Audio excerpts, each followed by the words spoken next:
మన దేశంలో ఎవడైతే నీతులు తెంగుతాడో వాడే చక్కగా ఉండడు. ఫస్ట్ ఆఫ్ ఆల్ ఎట్లా అంటే మన దేశం క్లీన్ ఉండాలా, అమెరికా లెక్క నీట్ ఉండాలా, చెత్త ఏడంటే ఆడవాడేది అని నీతులు చెప్పేటోడే ఫస్ట్ ఆఫ్ ఆల్ చక్కగా ఆడి పని అంటే చక్కగా ఎందుకు తెలుసా? వాడికి ఎగ్జాంపుల్ కారో బైకో ఏదో ఒకటి ఉన్నది, వాడు ట్రావెలింగ్ చేస్తుండు, వాడికి దూపైంది, వాటర్ బాటిల్ తీసుకొని తాగుతాడు, ట్రావెలింగ్ చేసేటప్పుడు తాగుతాడు. ఆడంతా నీతిమంతుడైతే, నిజంగా ఆడికి దేశం మీద ప్రేమ ఉంటే, పెద్ద పోజులు తెంగేటోడైతే వాడు ఆ బాటిల్ని రోడ్డు మీద పడేయడు. ఆడు అనుకుంటాడే ఒక్క బాటిల్ తోటి ఏమవుతుందిరా, నేను ఒక్కని వాడితే ఏమైనా అవుతుందా? ఓడలేరు ఈడ, నేను ట్రావెల్ చేస్తున్నా, ఇప్పుడు బండి ఆగి చెత్త కుప్ప చూసి ఒక డస్ట్బిన్లో పడేంత టైం లేదు నాకు అని వాడేం చెప్తాడు, బాటిల్ నీళ్ళు తాగుతాడు, తాగి ట్రావెల్ చేసేటప్పుడు పడేస్తాడు. ఎవడు? నీతులు చెప్పేటోడు. సోషల్ మీడియాలో నీతులు తెంగేటోళ్ళు వస్తుంటోళ్ళే, అండ్ పొలిటికల్ లీడర్స్ వాళ్ళు కూడా అంతే. ప్రతి ఒక్కడు మైక్ ముంగట ఇప్పుడు నా లెక్కనే ఇట్లా వీడియో చేసుకుంటే నీతులు తెంగేటోళ్ళు బయట ప్రపంచంలోకి వెళ్ళినప్పుడు, ట్రావెల్ చేసేటప్పుడు బాటిల్లో వాటర్ ఉంటాయి, నీళ్ళు అయిపోతాయి, ఆ బాటిల్ని బ్యాగులో పెట్టుకొని డస్ట్బిన్ వచ్చేదాకా వెయిట్ చేసి, సో ఎక్కడైతే డస్ట్బిన్ ఉంటుందో ఆడ పడేసేటోడు వాడు యాక్చువల్ ఇండియన్. ఎందుకంటే వాడు అనుకుంటుండు క్లీన్ ఉండాలని, కానీ అట్లా క్లీన్ ఉండాలా, బాటిల్ని డస్ట్బిన్లో వాడేలా అనే వాళ్ళు తక్కువ మంది ఉంటారు. వాళ్ళు సోషల్ మీడియాలో కానీ వాడారు తెలుసా? ఎవడైతే నీతులు చెప్తాడో, నీతులు తెంగుతాడో, సత్యపూసలు ఆడవాళ్ళు కూడా అంతే, నీతులు చెప్పి కథలు తెంగుతారు. వాళ్ళు మాత్రం సోషల్ మీడియా మస్తు బిల్డప్ తెంగుతాడు. ఇన్ఫ్లుయెన్సర్స్ ఆల్సో మస్తు బిల్డప్ తెంగుతారు. సో ఈ చెప్తారైతే దేవుడా చెప్పలేం మనం. అయితే వాళ్ళు ఎవరైనా చెప్తారు డస్ట్బిన్లోనే చెత్త పడేయాలా, పొడి చెత్త తడి చెత్త ఎక్కడికక్కడ క్లీన్ చేయాలా, ప్లాస్టిక్ని నివారించాలా, వాడద్దు చెప్తారా వాళ్ళే. ఆ ప్లాస్టిక్ ఉన్న వాటర్ బాటిల్స్ ఫ్రూట్స్ జ్యూసులు ఆ ప్లాస్టిక్ బాటిల్ సేల్ అయ్యే వాటికి ప్రమోషన్ చేసేది మళ్ళీ వాళ్ళే. అంటే ఏందన్నట్టు దేశం ఎదుగుతుందా, మారుతుందా? మారేది కదా. మరి ఇది కరెక్టా కాదు కదా. సో మన దేశంలో నువ్వు నేను ఇద్దరం 10 మంది చక్కగా ఉంటే దేశం మారది. మన దేశంలో ఉన్న ప్రతి ఒక్క పాపులేషన్, ప్రతి ఒక్కడు వాడంటే వాడు సొంతంగా నిర్ణయం తీసుకొని అందరూ క్లీన్ ఉంచుకుంటేనే ఉంటుంది. నువ్వు నేను 10 మంది 20 మంది క్లీన్ ఉంటే క్లీన్ ఉండదు ప్రపంచం మొత్తం. అంటే ఈవెన్ మన ఇండియా మొత్తం పబ్లిక్ అందరూ నీట్ ఉండాలని వాళ్ళకు ఉండరు. అది పాసిబుల్ ఎట్లయితుందిరా? కాదు. ఎందుకంటే మన ఇండియాలో ఏంటంటే ఎవడైనా వచ్చి జేరా తప్పరా ఇట్లా ఏరా అంటే పోరగాడికించి చిన్న పిల్లవాడికించి ప్రతి ఒక్కడు నువ్వు ఓడివిరా నాకు చెప్పేటోడివి, మా అయ్య చెప్తేనే నేనా, మా అవ్వ చెప్తేనే నేనా, మా తాత చెప్తేనే నేనా, నువ్వు ఓడివిరా సుల్లిగాడి మొడ్డాడివి, నువ్వు అతువే లంజా, నువ్వు అతువే పిచ్చి పువ్వుదానా, నాకు చెప్పినంత అయినా కానీ పిచ్చి పువ్వుకడా ఇట్లా మాట్లాడుతాడు.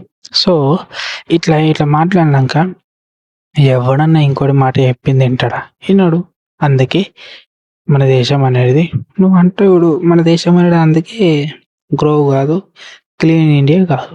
ఓకే, యాన్నో కొన్ని ఏరియాలు క్లీన్ ఉంటాయి, మిగతా దగ్గర క్లీన్ ఉండే.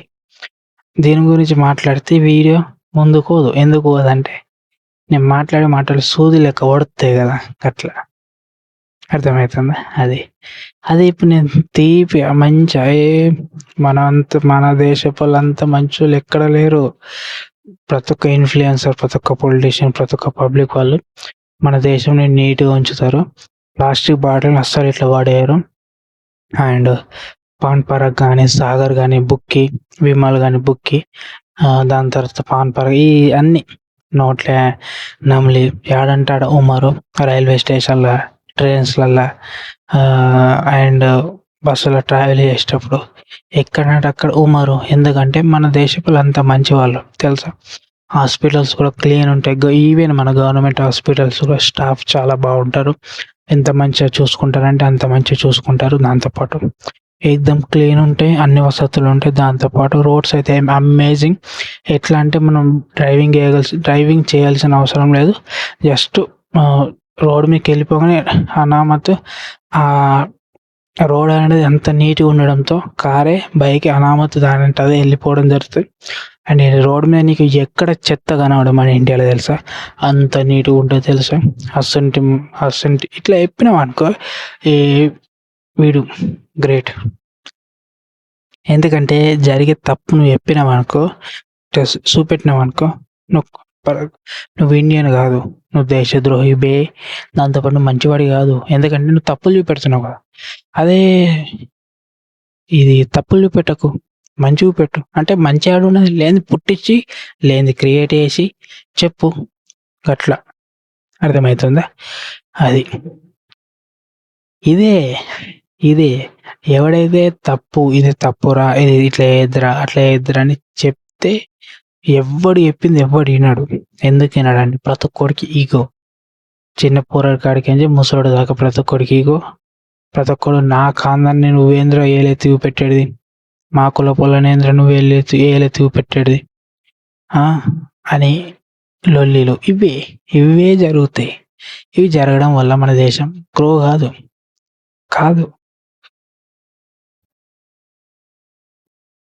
గట్ల.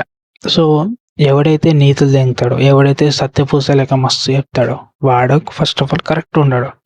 అమ్మాయిలు కూడా అంతే. అర్థమవుతుందా. అది సో ఎంత చెప్పినా అది అంటారు కదా, ఎంత చంపినా సావని పామురా నువ్వు అంటాడు. అది సో అంతే అది. సో అందుకే చెప్తున్నా, మన దేశంలో అమ్మాయిల వీడియోలు వాళ్ళ బాడీ పార్ట్స్ కనబడే విధంగా ఒక అమ్మాయిని పక్క కూర్చోబెట్టుకొని ఆమె మీద నడుము మీద కానీ ఆమె వీపు మీద కానీ చెయ్యేసి ఆమెతో రొమాన్స్ చేసుకుంటా అలాంటి వీడియోస్ పెట్టినాకో అది పబ్లిక్ నచ్చుతుంది. ఎందుకంటే పబ్లిక్ ఇంట్రెస్ట్గా చూస్తారు. సో వాటికి చాలా మంచిగా ఉంటుంది. అది కరెక్ట్. అదే మన దేశం యొక్క పాపులేషన్ గురించి, మన దేశంలో జరిగే అన్యాయం గురించి మాట్లాడామనుకో, యూట్యూబ్ ఏం చేస్తుంది, ఆ వీడియోని తొక్కి పెడుతుంది. దాంతోపాటు అది పుష్ అయ్యేది అట్లా. ఎందుకంటే నువ్వు క్వశ్చన్ చేస్తున్నావు కాబట్టి మన దేశంలో ఆ వీడియో అనేది సర్క్యులేట్ కాదు. క్వశ్చన్ చేయని దానికి మాత్రం సర్క్యులేట్ అవుతుంది అంతే. ఇప్పుడు నేనే ఈ వీడియో ఇట్లా చేస్తున్నాక చూడరు. అది ఒక అమ్మాయిని తీసుకొచ్చి పక్కకు కూర్చోబెట్టుకొని దాని మీద చెయ్యేసి ఇంత దగ్గర కూర్చోబెట్టుకొని మాట్లాడినా అనుకో, అది వీడియో అనేది పోతుంది. ఆ వీడియోలు కూడా ఫస్ట్ నేను చెప్పింది వినరు, దాన్నే చూస్తారు. అది కూడా కొద్దిగా నేకుడుగా కూర్చోవాలా, దాని బాడీ పార్ట్స్ కనబడే విధంగా కూర్చున్నా అనుకో, నా మొదట్లో కూడా నా మాట ఓడికి నెత్తికెక్క. జస్ట్ నేను ఉన్నది పీకిన పట్టించుకోరు కానీ దాన్నే చూస్తారు. అది సోషల్ మీడియా అంటేనే ఇది. అర్థమవుతుందా. అంతే మన ఇండియాలో. అర్థమవుతుందా. అంతే.